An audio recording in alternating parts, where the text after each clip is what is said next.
케미가 좋다, 되게 단란하고 분위기 좋고 반드시 공부하는 것을 권장합니다.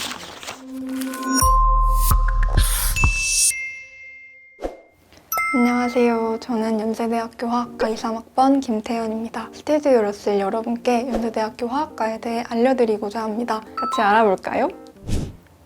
화학과는 물질의 구조와 성질, 또 그것들의 변화와 화학적인 원리에 대해서 탐구하는 학과입니다. 화학이라는 학문이 미시세계의 아주 작은 원자나 분자에서부터 거시세계의 에너지, 의학, 환경 이런 분야까지 전부 근간이 되는 학문이라서요. 그런 학문을 연구해서 인류 사회에 기여할 수 있는 그런 인재를 양성하는 학과라고 할 수 있겠습니다.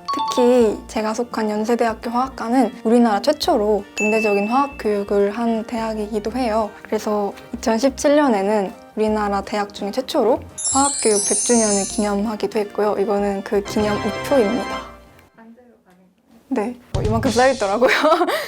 이거랑 관련해서 재밌는 비유를 본 적이 있는데요. 화학과를 졸업한 학생이랑 화학공학과를 졸업한 두 친구가 치킨 공장을 운영하는 상황이에요. 화학과를 졸업한 친구는 새로운 치킨 양념을 개발하기 위해서 여러 가지를 혼합해 본다든지 치킨의 표면 구조를 분석해서 양념을 가장 효과적으로 흡수할 수 있는 표면 처리법 이런 거를 개발하고요. 화학공학과를 졸업한 친구는 치킨을 효율적으로 대량 생산하기 위해서 조리 기구나 아니면 공장을 운영하는 것, 설비 위주 한다는 비유였어요. 이게 정말 찰떡이라고 생각해요. 화학과에서는 화학 변화나 물질을 합성하는 데 필요한 기초적인 순수 학문을 위주로 배우고요. 화학공학과는 화학을 토대로 해서 물리적인 현상을 주로 다룹니다. 실제로 대학에서 배우는 커리큘럼을 봐도 화학공학과 같은 경우에는 기초적인 화학은 2학년 때 대체로 끝내고 3학년부터는 역학이나 공학 쪽으로 집중되어 있습니다. 화학과의 경우에는 1학년 때는 전공기초 과목이 개설되지 않아서 기초교양 교과목만 이수했습니다. 이거는 제 1학년 1학기 시간표인데요. 과목별로 좀 소개를 하자면 미분적 분학과 벡터 해석은 쉽게 말하면 고등학교 미적분의 연장선이라고 생각하면 돼요.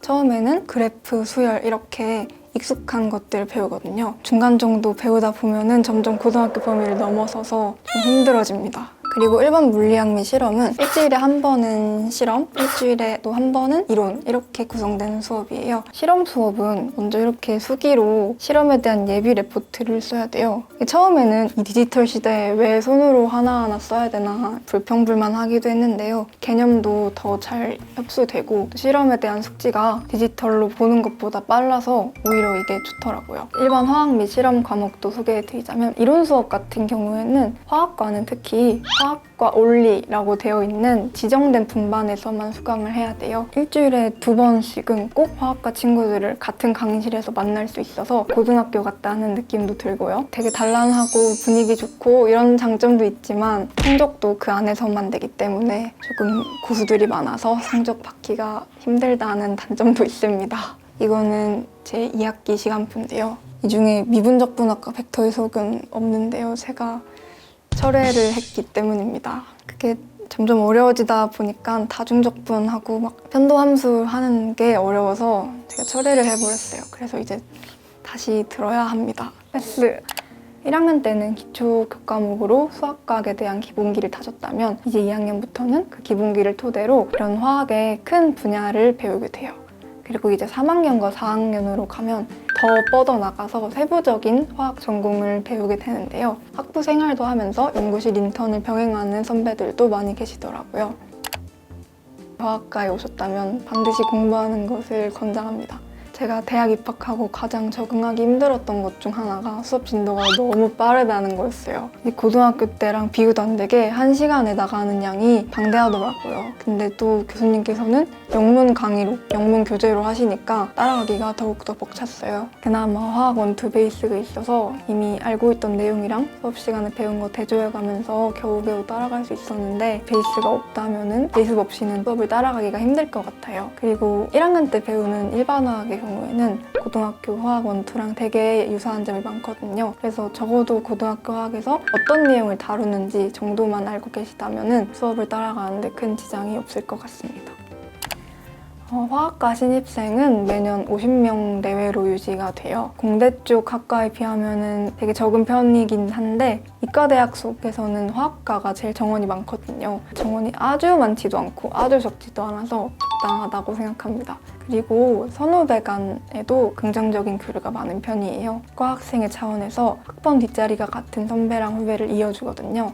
짝선 짝후라고 하는데 송도에서만 생활하는 1학년의 인간관계가 이 제도 덕분에 넓어지기도 하고 대학에 적응하는데 큰 도움이 되는 제도입니다. 궁금한 것도 많고 걱정되는 것도 많았던 그 3월 새학기에 편하게 물어볼 수 있는 상대가 있어서 정말 든든했어요.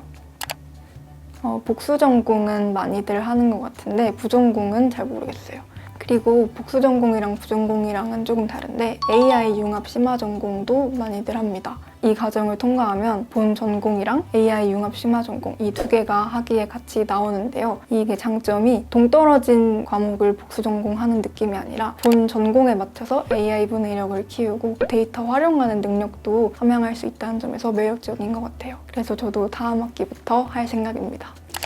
화학과의 장점 중 하나가 진로를 선택할 수 있는 폭이 아주 넓다는 것입니다. 분야를 좀만 알아보면 신소재, 제약, 식품, 석유, 에너지, 환경, 화장품 등 모든 분야로 진출을 할 수가 있습니다. 기업이나 연구소 또는 정부 출연 연구기관에 진출을 하기도 하고요. 교직이수 과정을 밟으면 중등화학교사로 일할 수 있습니다. 네, 많이 하는 편입니다. 이렇게 자연과학 분야이다 보니까 박사보다는 석사, 석사보다는 박사 이렇게 취업에 유리하다고 하더라고요. 그리고 특히 연구직 쪽으로 진출을 하기를 희망한다면 무조건 석사, 박사는 필수라고 선배들이 많이들 말씀하시더라고요. 보통 죽이 잘 맞을 때나 조화가 잘 어우러질 때 우리는 케미가 좋다라는 말을 하지요. 이제 이때 케미가 케미스트리의 약자인데 이것처럼 화학과를 지망하는 여러분이 화학과와 화학적 성질이 닮아있기를 그리고 또 화학과 케미가 좋기를 해서 부디 원하는 결과 이루시기를 바라겠습니다. 연세대학교 화학과에 대해 많이 알고 가시길 바라면서 스튜디오 러셀 구독, 좋아요, 알림 설정까지. 안녕, 다음에 또 만나요. 화학과 안에서만 하는 게 특별한 게 없더라고요. 오히려 천문우주학과는 별 보고 항공우주청 가고 막 그러는데 화학과는 그런 걸 안 하더라고요. 내세울 게 가족 같은 분위기?